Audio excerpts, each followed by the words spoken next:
it's Ken again. Once upon a time, there was a video that told the story about how to tell a story in a video. That's right. Let's go.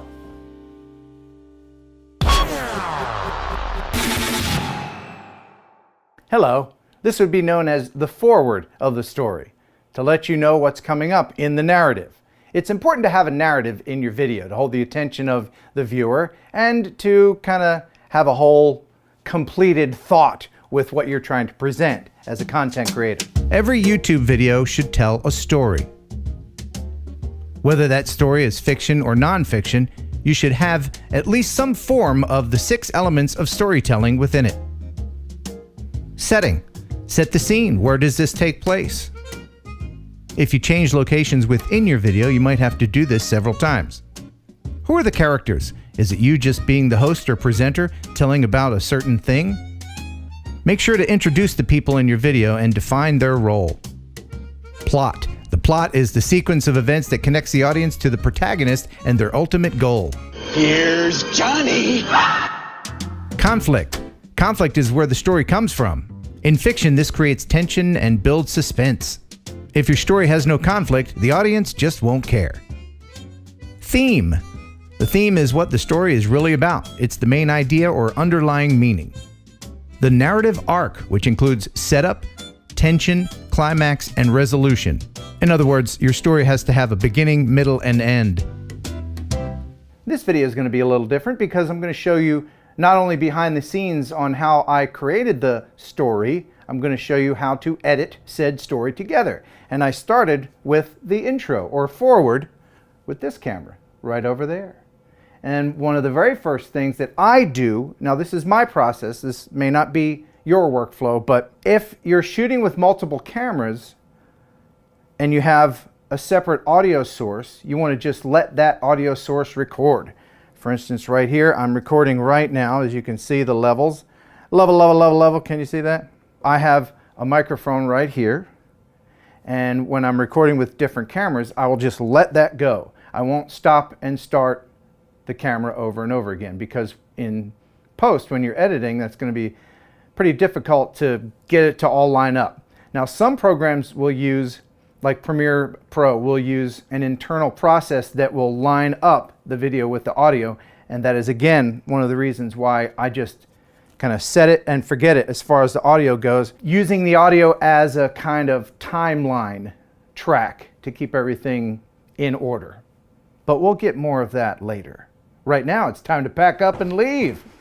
Now, depending on how fancy you want to get and how much time you want to take, you can use 2 cameras. There's one there. And as I walk towards the door, there's another one right there. And that will show me walking out the door. Or you can recycle cameras. For instance, this camera right here is the same one I used inside. I just did this walk thing again. Now, if you do this, same camera right there, you have to remember, for continuity's sake, for instance, which hand was holding which case. I think I messed that one up. Now, after walking back and repositioning that camera, I fixed where my hands should have been for continuity's sake. Here I am loading up my car. I got a camera right there. I got a camera inside. Hi. It's a hot day, so you have to keep that in mind, whether or not your battery is going to wear out or whatever. So here I am, getting in the car. I'm about to start it, but I want to reposition that first camera to show me driving off. So I did that in the middle of that edit there. So I'm going to go ahead and start the car. The reason why you have multiple cameras is so that you can reposition cameras and you don't have to bring like 10 cameras with you. So here's the shot of me leaving. Camera over there. Looking both ways, of course. Heading down the street. And a beautiful shot as I go down this nice country road. Of course, I'm going to have to turn around and come back to get the camera that's still rolling back there.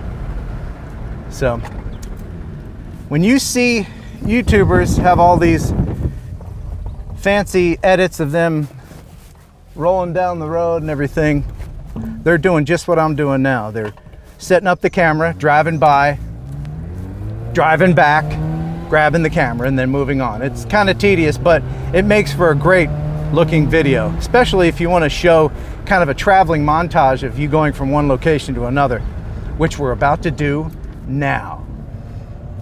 First thing we can start out with is a nice shot of me getting some gas. Of course, I had to come in here and set up all these cameras first of all, and then hope nobody got in my slot here. Oh, 238, that's a bargain. All right, I really actually do need gas. The RX-8 rotary engine really swallows it fast. Now you can turn off your cameras as you go. I just turned the one off in there to save the battery. That one over there is still running, and it's kind of susceptible to heat, so I don't want to leave it out in the sun too long. Now what I did is I'm looking here at the gas going, I moved that camera to there, which is sitting on the hood on a tripod. And I got this camera over here pointing at the nozzle. Depending on how much detail you want to give on your montage of a trip, you can do this all day long. A little putting in the key, starting the car, all that. A little is good. Too much, probably lose people's interest pretty quickly. And away we go. So what I just did was put my Sony on the side of the road there so I could do a drive-by, again for the montage that demonstrates that I'm traveling somewhere. And I have a couple cameras in here. I'm turning around, by the way, so I can pass the camera.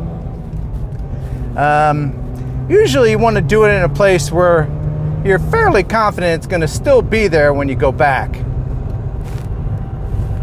Today, the narrative, the story of this video is how to visually represent the story you're trying to tell. This is the part where I'm driving by the camera. There we go. There we are. Hey, look at me. Now, if I wanted to, I could go back and turn the camera to show, you know what, I will. So I have to go back, turn the camera, then go back around again. It's a lot of work. When you're doing it by yourself, which I am today, I don't have any help, it's a lot more work. All right, here we go for a second pass. All right, I'm just gonna spin the camera around. You're still here, that's great. Right about here.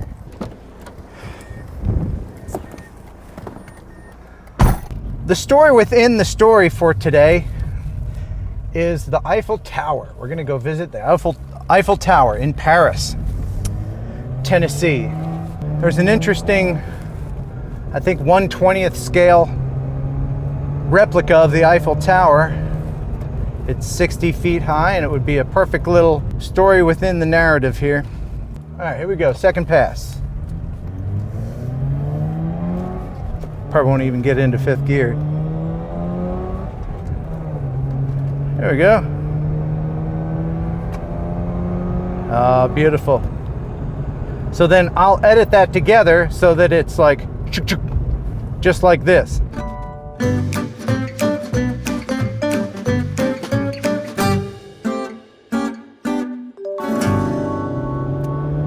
So there's one more way to do this that I'm going to show you, and that is with the drone. I'm not going to fly directly over the road, of course, and the FAA allows people to control the drone from a moving vehicle in sparsely populated areas. And as soon as I get the drone up in the air, you'll see that this is indeed a sparsely populated area. I'm now using the Osmo Action, and I'm gonna just get the drone up and hover it over that cornfield over there so that it can view the highway, and I can just park it there and I won't have to actually fly it. I can use the yaw to follow my car as I go down the road. So I'm gonna have to launch this, park it in the air, get the case back in the car, because I don't want to leave the case here. All to add a little bit of movie magic to the video. Now what I'm going to do is give a visual cue, visual and audio cue later when I'm editing this, because of course the drone doesn't record any audio. What you're seeing is me editing audio to match the video of the drone that doesn't record audio. So first, you'll see that I'm stomping the ground just for visual representation. I'll park the marker at the very frame where my foot meets the ground. Then bingo bango, now your drone footage has synced audio. Now what I'm going to do is, the crystal sky is awesome. It is super bright out here. I've got sunglasses on that are polarized and I can still see the image, so that's great. Taking off.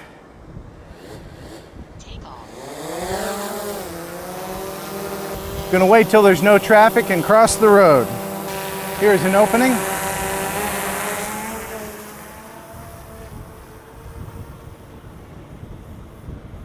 I'm not gonna go too high. Turn around, see what it looks like. That's good. I'll be coming from that way. And just like this car right here, while I'm driving, I'll follow my car like that. I haven't done this for a long time. Here's a little bit of the last time I did this. Even though there's wires. Oh, that looks cool.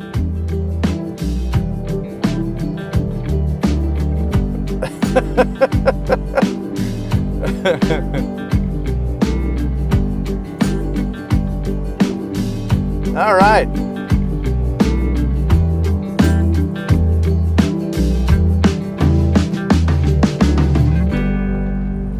An added challenge is that I'm driving a stick. Needless to say, you probably shouldn't do this with a manual transmission. Hopefully I won't lose signal as I drive down here. Still got signal, gonna turn around. So let me practice. See if I can get myself here. I think that's me. Yep, that's me. So I'm gonna shift and follow myself. Now that's fun. Remember, sparsely populated areas only. This is how much you can trust DJI products. I mean, I'm not worried about the drone at all doing anything. It'll sit there till the batteries run down. So I'll probably be able to just get it in third gear, skip second, go right to third, and pan as I go by.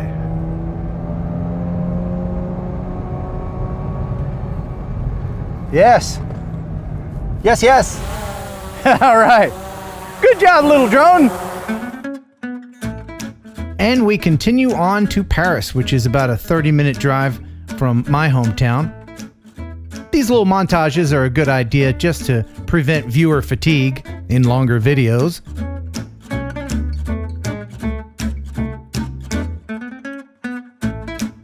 Here's a little fun fact about Paris, Tennessee. They claim that they have the world's biggest fish fry celebration every year. Now, that's not to say that they find a really huge fish and fry it for everybody. No, it's a celebration where everybody kind of cooks, but you know what I mean. All right, we're gonna make a turn here on Memorial Drive. And the itty bitty mini me Eiffel Tower should be right down here. This is Paris, Tennessee. Everything around here is called Eiffel something. Eiffel Apartments. There it is. Ah, that's lovely. I'm gonna park in the shade because of the equipment. Yeah, I know what you're thinking. Get the drone out. Go around about 30 times. That'd be good, right? And I probably will. But before you do that, you want to get something called an establishing shot.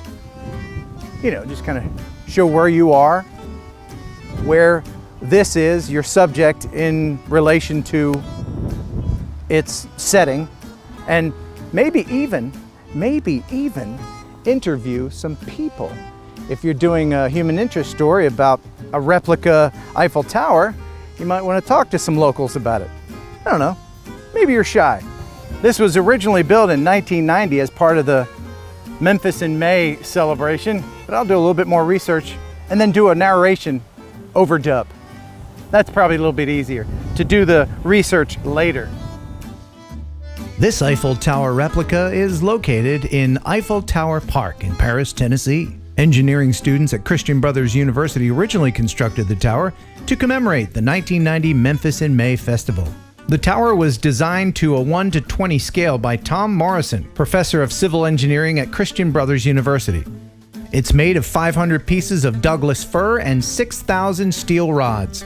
The structure was dedicated on January 29, 1993. The city of Paris acknowledged Christian Brothers University with a plaque at the base of the tower. This mini-me version of the real Eiffel Tower is 60 feet tall. Anyway, so that's all the video I'm going to get with the drone, because drone footage is icing on a video. You don't want to junk it up like a cake with too much icing. It just ruins the cake. There wasn't a sign that said no trespassing or anything, so that's a cool angle right there. Well, that's about it for the story of the mini-me Eiffel Tower in Paris, Tennessee. Now the real story begins. Editing. All right, here we are in the editing suite. Isn't it sweet? Pretty sweet. I edit with Adobe Premiere Pro. Just to start with, very basics here. I won't get into too many details with this because I don't know your level of expertise, but what I do is I go down here, tilde, and then I will unlink all of the extraneous audio. This is audio that the camera recorded, and I don't need that, so delete. This is the audio that I recorded separate, so that's what I'm going to be using. And then tilde out, you can double click on the audio track to make it bigger. I think this is my intro. Once upon a time, there was a video that told the story about how to tell a story. Okay, so I don't want that. Is this the one? Once upon a time. Yeah, that's it. Okay. Now let's go to the gas station where I can show you a little bit about multi-camera use. For this one, I used 3 cameras. The one on the back of the car, the one inside the car, and the one outside at the gas station. And what I'm doing here is I'm just making them visible or invisible by clicking on the little eyeball thing. So in order to set up a multi-camera, you highlight these, right-click, nest. And what that will do is bring all of the cameras into the same little node there. So I'm going to nest them. Now all these cameras are in this one sequence and they can't be moved. So you have to make sure that they're lined up properly. Now I can only see one of the cameras over here unless I right-click, go to multi-camera, enable, and then come over here to the little wrenchy, click on the wrench, multi-camera, and then it shows all 3 cameras. First thing we can start out with is a nice shot of me getting some gas. Now I always have gas, so I really didn't need to go to the gas. Okay, so how I would edit something like this little scene would be to... First thing we can start out with is a nice shot of me getting some gas. There's where I would want the cut, so then I'll hit the razor blade here. You can do this on the fly if you want to. You can just let it roll, and then as it's playing, depending on the speed of your computer, you can just click on the windows and it will make the cut for you. So, for instance, I'll start it. First thing we can start out with is a nice shot of me getting some gas. Of course, I had to come in here and set up all these cameras first of all, and then hope nobody got in my slot here. Oh, 238. And then that's a bargain. Back over to me. All right. I really actually do need gas. When you stop, then the cuts will be there. I know many of you watching don't necessarily enjoy editing. It's kind of tedious, especially if you're a beginner. I'll put links to some open source editing options in the description of this video, but be sure to watch my channel. If you're not already subscribed, I urge you to do so, because in the coming weeks, I will be giving away Pro Tools 10. It's an older version of Pro Tools, but if you're just getting into editing or if you want to upgrade to a more powerful bit of software, Pro Tools. I like editing. It's one of my favorite things to do after shooting all that footage, just getting back in the air conditioning and hanging out. I mean, you never know when somebody's gonna come a knocking or ring that doorbell, ding dong, and ask you to edit something for them. I like doorbell, ding dong, ding. I like dong.